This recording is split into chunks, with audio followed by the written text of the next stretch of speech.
We Imhotep Nefer Kemet. Welcome in great peace to Egypt. I am ANKHEF the carpenter. Once again, I have crossed the time barrier to your current time. The last times I talked about my craft, King Khufu's boat and the furniture of Queen Hetep. Now, I'll show you another collection. These are parts of the furniture of the child king, who you adore most, TUTANKHAMUN'S. He will rule Egypt after my time by about 600 years. Which is about 3,350 years since your current time. You all know the story of discovering his tomb. Someone else can tell you more about this. And about the mystery of his death.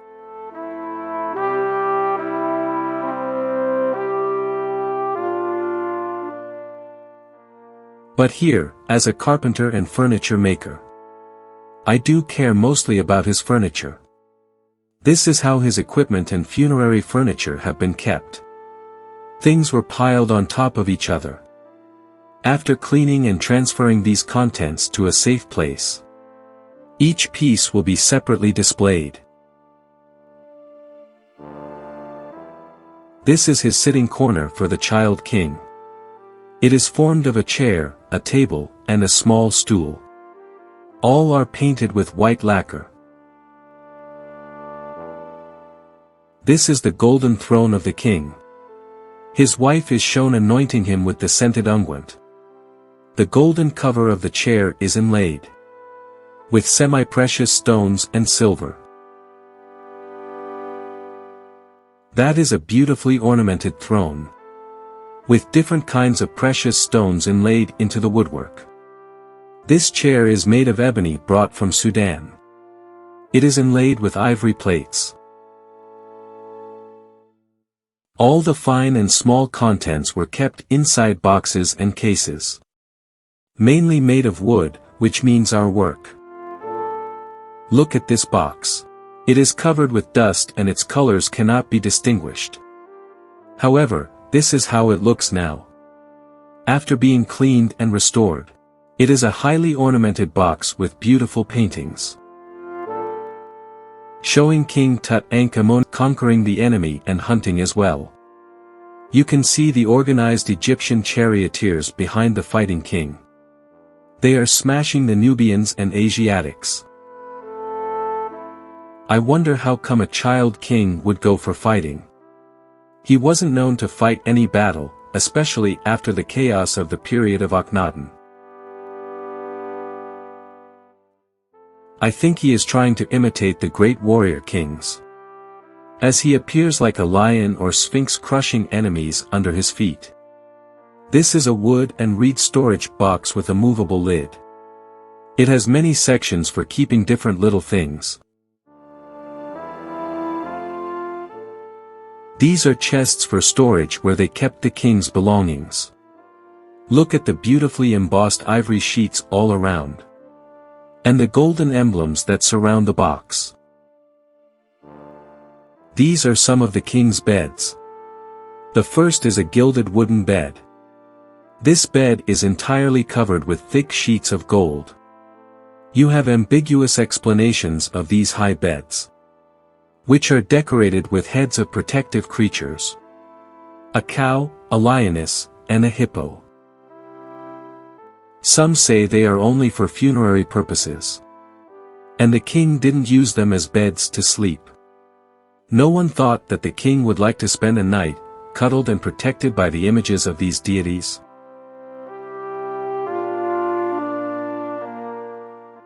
The king's burial is dealt with great respect and care. It is like a cocoon. You can count with me 10 elements. For shrines, a sarcophagus, 3 coffins, the mask, and the mummy. This is one of the outer 4 gilded shrines, where the sarcophagus, the coffins, and the mummy were kept inside each other like the Russian dolls or the Chinese boxes.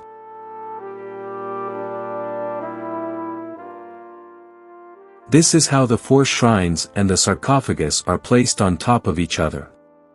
Inside the sarcophagus, 3 coffins were placed inside each other. These are two of the king's coffins, one is gilded and the other one is of pure gold. Finally, the mummy with its golden mask would rest in peace.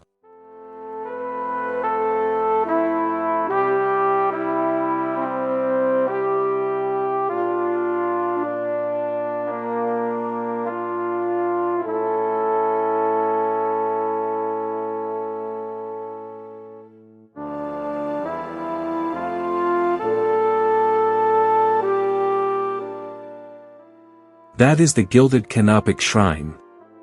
It contained an alabaster chest with 4 canopic jars to keep the king's viscera inside.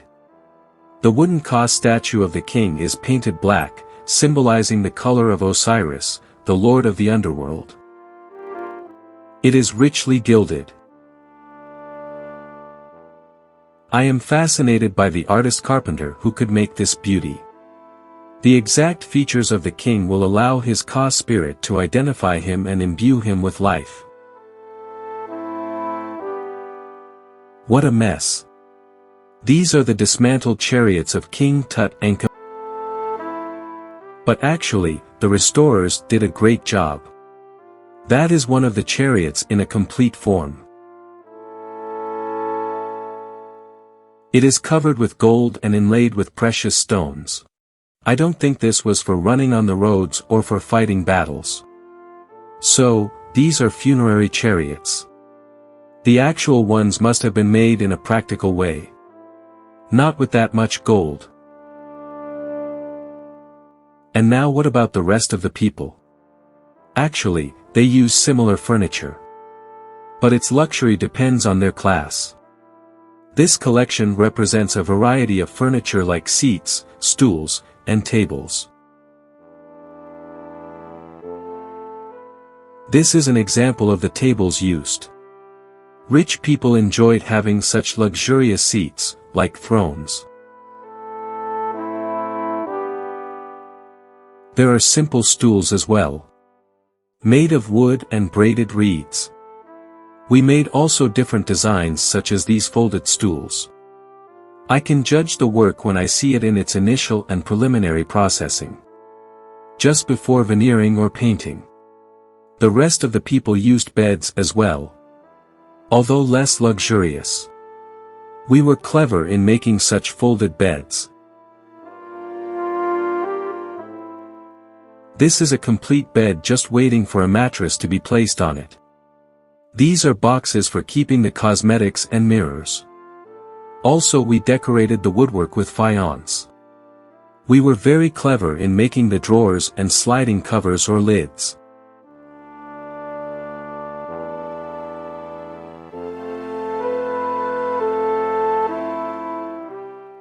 Some were used as jewelry boxes. And for keeping the cosmetics and perfume bottles. Or could be toolboxes like mine.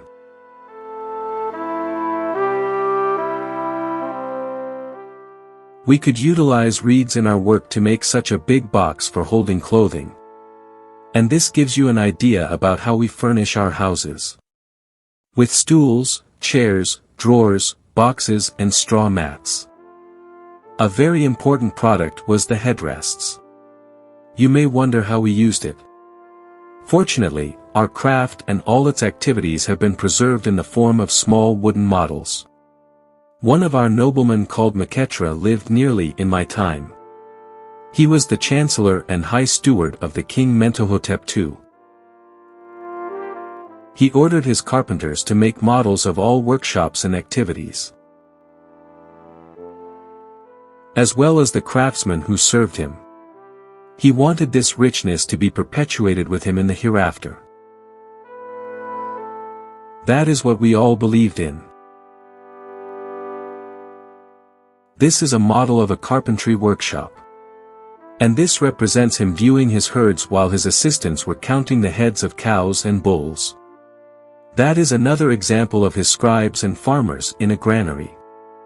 As well, he didn't forget to show you his offering bearers, who carried and stored his belongings in his tomb.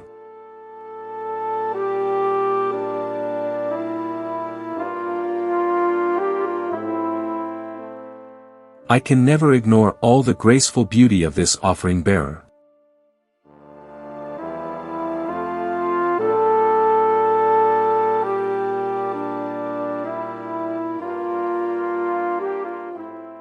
Another nobleman called Massetti lived in my place and time, I mean in Asiat, around 4,000 years from your current time. He kept tens of models of the troops under his command in his province. They are marching with the military step in complete order and discipline, carrying their spears and shields.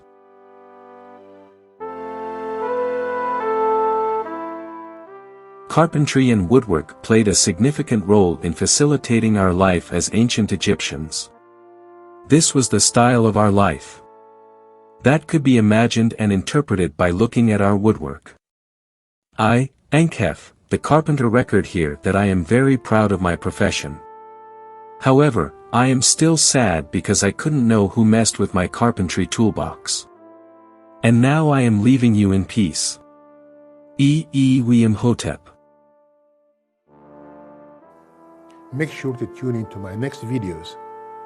If you have any thoughts or questions, add them to your comments. Kindly press the like, share and subscribe buttons. I'm Farag Sharabasi. See you in the next episodes. Thank you.